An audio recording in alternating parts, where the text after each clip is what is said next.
Bab 26 Pembentukan jiwa Xiao Yi menatap dingin ke arah Xiao Ning'er. Ini bukan alasan kan? Xiao Yi lalu melirik Xiao Yunfeng. Ayah dan anak perempuan ini pasti menyembunyikan sesuatu. Alis Xiao Ning sedikit berkedut saat dia menatap Xiao Yi dan berkata, "Paman, bukankah apa yang kamu katakan terlalu banyak? Aku..." Xiao Ning'er bersumpah kepada surga bahwa setiap kata yang aku ucapkan benar-benar benar. Setelah mendengar perkataan Xiao Ning, Xiao Yi sedikit percaya pada perkataannya karena dia benar-benar memahami karakter Xiao Ning'er.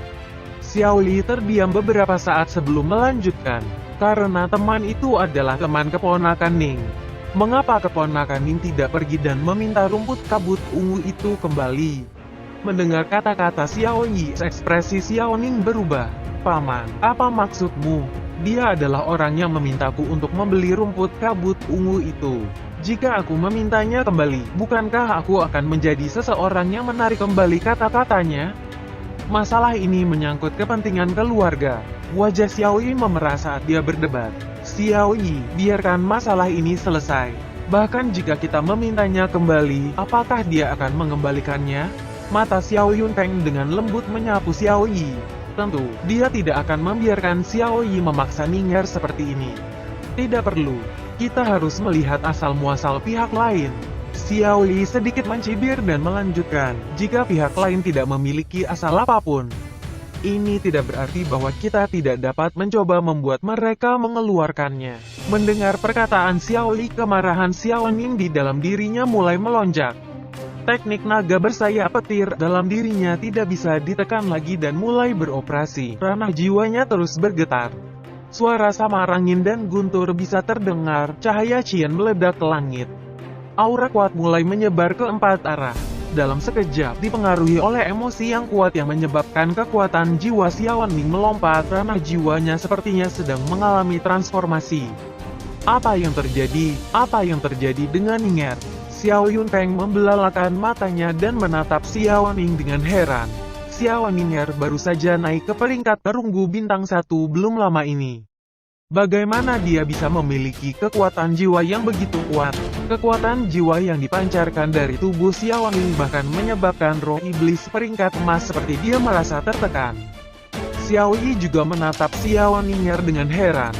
Teknik kultivasi apa yang dilakukan Xiao Ning? Kekuatan jiwa yang begitu kuat bukanlah dari seseorang yang baru saja naik ke peringkat perunggu bintang 1. Aliran cahaya meluap ke empat arah dengan Xiao Ning'er sebagai pusatnya. Kekuatan jiwa seperti pita yang mengelilingi Xiao Ning'er membuatnya tampak suci, seolah-olah kedatangan peri surgawi. Saat kekuatan jiwa memadat, secara bertahap berkumpul di belakang Xiao Ning'er membentuk sepasang sayap transparan. Pembentukan jiwa. Melihat adegan ini, termasuk Xiao Yi, keenam tetua semuanya berdiri dari tempat duduk mereka, dengan wajah penuh keterkejutan. Bahkan Xiao Yunfeng terkejut dengan adegan ini. Dia tidak pernah berpikir bahwa kultivasi putrinya akan secepat ini. Sebenarnya mencapai tingkat pembentukan jiwa. Pembentukan jiwa ini disebabkan oleh kemurnian tertinggi kekuatan jiwa. Spiritualis iblis yang dapat membentuk jiwa sangat langka dan biasanya hanya dapat dilakukan oleh roh iblis jenius peringkat emas. Dalam setiap 10 spiritis iblis peringkat emas, bahkan mungkin tidak ada satu yang bisa mencapai ranah pembentukan jiwa. Namun, begitu seorang roh iblis mendapatkan kemampuan untuk membentuk jiwa, kekuatan jiwanya akan menjadi sangat kuat. Prestasi masa depan setidaknya adalah seorang roh iblis peringkat emas hitam dan di atasnya, bahkan ada kemungkinan mencapai peringkat legenda. Xiao Ning'er mengangkat kepalanya. Dengan dingin menatap Xiao Yi dan dengan tegas berkata, "Orang itu mempercayakanku untuk mendapatkan rumput kabut ungu adalah dermawanku. Jika paman merencanakan sesuatu yang tidak menguntungkan terhadapnya, bahkan jika kultivasi saya jauh dari kultivasi paman, saya masih akan berjuang dengan hidup saya untuk menghentikan paman." Ekspresi Xiao Ning'er tegas, suaranya seperti es padat langsung menyentuh hati orang. Peringkat perunggu dan sudah bisa membentuk jiwa. Itu membuktikan bahwa bakatnya telah mencapai tingkat yang tak terbayangkan. Belum lagi Xiao Ning'er baru berusia 13 tahun. Namun, bagaimana jadinya dalam beberapa tahun? Kecepatan kultivasi jenius semacam ini sangat mengejutkan. Dalam beberapa tahun dia akan bisa mencapai peringkat perak, peringkat emas, atau bahkan peringkat tinggi. Xiao Yi tersentak. Menurut aturan keluarga, karena Xiao Ning'er telah menunjukkan kemampuan untuk membentuk jiwa, mulai hari ini dan seterusnya, posisinya dalam keluarga akan lebih tinggi dari Xiao Yunfeng. Dalam ajaran leluhur keluarga naga bersayap, tidak peduli kapan itu, status jenius bela diri dalam keluarga sangat tinggi. Jika ada alam jiwa Cian atau biru langit, keluarga tidak akan menyisihkan upaya untuk mengasuh mereka dan posisi mereka dalam keluarga sangat penting. Ini karena hanya orang jenius yang bisa membiarkan keluarga mencapai puncak-puncaknya. Meskipun Xiao Ning'er hanya memiliki ranah jiwa hijau, ia mampu membentuk jiwa di ranah jiwa hijau, yang bahkan lebih langka dari ranah jiwa Cian. Karena dalam sejarah, ada banyak roh iblis alam jiwa Cian, namun, semuanya tidak diketahui. Hanya 1/10 dari mereka yang berhasil mencapai alam yang lebih tinggi dari peringkat emas. Yang sama sekali berbeda dari yang dapat membentuk jiwa, karena mereka yang dapat membentuk jiwa mampu mencapai prestasi yang semuanya tidak di bawah peringkat emas. Setelah keluarga memastikan bahwa anggota generasi muda tertentu adalah seorang jenius, maka seluruh keluarga harus membuka jalan bagi jenius super ini dengan cara apapun. Kelompok tetua saling memandang dan bahkan dua tetua yang menentang Xiao Yunfeng juga tidak ragu untuk setuju dengannya. Ning'er hanya di peringkat perunggu dan sudah mampu bentuk jiwa.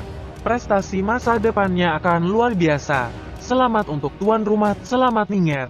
Keluarga naga bersayap, kita akhirnya akan bersenang-senang.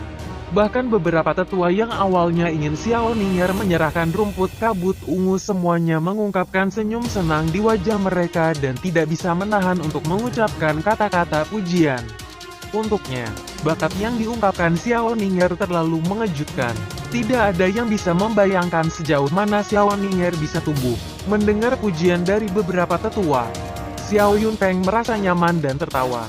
Bagaimana dengan perjanjian pernikahan dengan keluarga suci? Xiao Yi bergumam, karena Xiao Yunfeng hanya memiliki satu anak perempuan. Jika Xiao Ning akan dinikahkan dengan keluarga suci, Xiao Yi akan dapat mengambil posisi tuan rumah. Tapi sekarang, situasinya tidak seperti yang diharapkan. Xiao Yi, haruskah kita memberikan satu-satunya generasi muda jenius kita yang dapat mengembalikan keluarga kita ke keluarga suci? Salah satu penatua membalas, jika Xiao Ning'er akan dinikahkan dengan keluarga suci, maka dia akan menjadi salah satu keluarga suci dan tidak akan ada hubungannya dengan keluarga naga bersayap lagi. Karena itu, mereka sama sekali tidak bisa membiarkan hal itu terjadi. Xiao Yi merasa tertekan karena awalnya dia mengumpulkan beberapa tetua sebagai persiapan untuk merebut posisi tuan rumah dari Xiao Yunfeng. Tapi setelah Xiao Ning menunjukkan bakatnya, itu menyebabkan semua tetua pergi ke Xiao Yunfeng. Dengan kabar baik yang telah diberikan Ning'er kepada kita, bagaimana hal itu bisa dibandingkan dengan beberapa rumput kabut ungu? Sesepuh lainnya terkekeh. Xiao Ning'er sedikit terkejut dengan perubahan tiba-tiba pada sikap sesepuh. Sebelumnya di bawah emosi yang meluap, kekuatan jiwanya secara tidak sengaja mengalami terobosan, menyebabkan dia benar-benar mencapai tingkat pembentukan jiwa. Jika bukan karena teknik naga bersayap petir, Xiao Ning pasti bahkan tidak akan bisa melepaskan bakat kuat di alam jiwanya. Bahkan dengan berlatih teknik naga bersayap petir, kemungkinan pembentukan jiwa masih sangat rendah. Xiao Ning'er dapat dianggap telah diberikan berkah terselubung. Xiao Ning'er menjadi lebih bersyukur terhadap Nili. Jika bukan karena dia, Xiao Ning tidak akan tahu bagaimana situasinya saat ini. Mengenai keluarga suci, saat ini kami masih tidak mampu menyinggung mereka. Masih ada 2 tahun dari pertunangan, jadi kita tarik dulu. Jangan khawatir, Xiao Yunfeng dengan bangga tertawa. Meskipun dia tuan rumah, dia telah berada di bawah tekanan beberapa orang tua. Namun, hari ini dia akhirnya bisa menghela nafas karena Ning'er tidak mengecewakannya. Ning'er, apa kekuatan jiwa Anda saat ini? Xiao Yunfeng bertanya. Terakhir kali saya mengikuti tes. Saat itu 105, Xiao Ning'er menjawab. Tampaknya setelah jiwa terbentuk, kekuatan jiwanya tampak semakin kuat. Keluarkan kristal jiwa dan uji. Xiao Yunfeng tersenyum ringan. Xiao Ning'er mengeluarkan kristal jiwa dan menyuntikkan kekuatan jiwanya ke dalam kristal jiwa. Kristal jiwa menjadi semakin menyilaukan dan cerah, suara samar angin dan guntur juga bisa terdengar. Tapi Xiao Yunfeng dan yang lainnya hanya fokus melihat kekuatan-kekuatan jiwa. Kekuatan jiwa 362, apakah itu Xiao Yunfeng atau tetua lainnya? Semua tersentak kaget. Beberapa hari yang lalu, kekuatan jiwa Xiao Ning hanya 105 dan dalam beberapa hari telah mencapai 365. Sudah peringkat perunggu bintang 3. Memang layak menjadi jenius yang memahami pembentukan jiwa. Sekelompok tetua terkejut sekaligus gembira, hanya Xiao Li yang murung. Xiao Ning'er juga sangat terkejut dengan hasilnya. Dia tidak akan pernah membayangkan bahwa kekuatan jiwanya akan meningkat begitu cepat. Dengan ini, para tetua di keluarga tidak akan memaksanya untuk menikah dengan keluarga suci lagi. Berpikir lagi bahwa semua ini diberikan oleh Nili. Memikirkan kembali semua yang telah dilakukan Nili untuknya, dia tidak bisa menahan perasaan manis di dalam hatinya. Xiao Ning'er mengepalkan tinjunya dengan erat. Dia harus terus bekerja keras.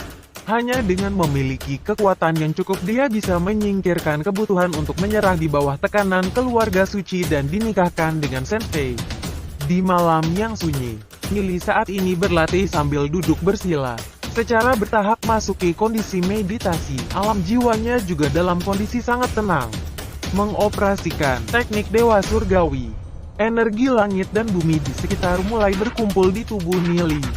Kekuatan jiwanya terus tumbuh secara konstan. Angin sepoi-sepoi bertiup lewat malam menjadi semakin sunyi. Di bawah kendali Nili, kekuatan jiwa melayang di sekitar tubuh. Otot-otot di seluruh tubuh mulai bergetar seirama dan semakin kuat, seperti tali sitar setelah dipukul.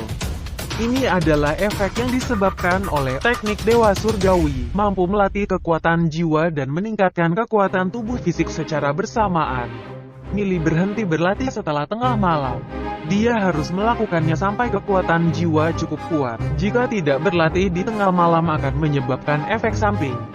Dia mengeluarkan kristal jiwa dan mulai menguji kekuatan jiwanya. Kekuatan jiwanya sudah mencapai 82. Tampaknya hasil dari latihan beberapa hari ini cukup bagus. Melihat jauh, ada beberapa bayangan yang berbicara bolak-balik. Mereka adalah orang-orang yang ditugaskan untuk berjaga. Tiba-tiba, jejak bau aneh muncul. Sepertinya itu semacam bau binatang iblis. Wajah Nili menjadi waspada dan dia berdiri. Akan merepotkan jika kami diserang binatang iblis. Nili segera berdiri dan berjalan menuju kedalaman hutan.